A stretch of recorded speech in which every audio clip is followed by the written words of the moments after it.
УИК 706, 611, 509, все 142 избирательных участка региона как на ладони. Общественный штаб по наблюдению за выборами президента России в режиме онлайн следит за гласностью и честностью проведения выборов.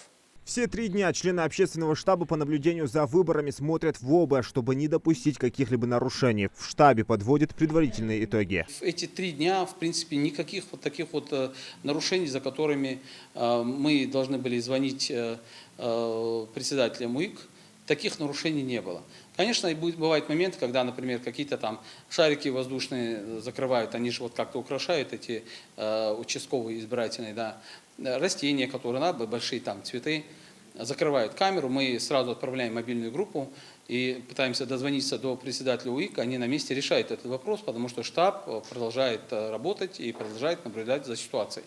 Есть такие мелкие нарушения, которые устраняются сразу. Наблюдение за участковыми избирательными комиссиями начинается еще до их открытия. В штабе также работают мобильные бригады, которые выезжают на участки, но в эти дни они носили больше профилактический характер. Группы выезжали предыдущие 2 дня, сегодня выехали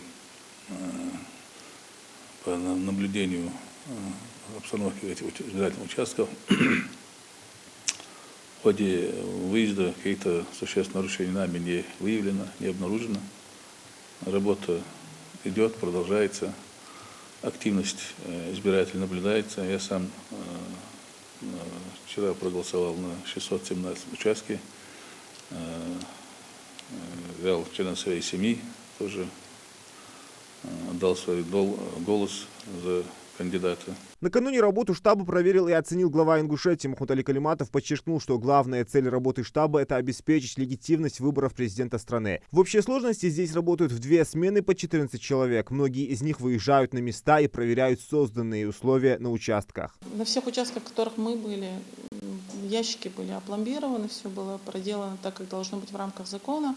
Наличие комнаты матери и ребенка, медперсонал присутствовал, общественные наблюдатели на всех участках были, что очень важно для нас, так как мы проводили обучение, их специально обучали для этого. Поэтому я хочу сказать, на тех участках, в которых я выезжала, нарушений никаких не выявлено. Все было очень даже в рамках закона.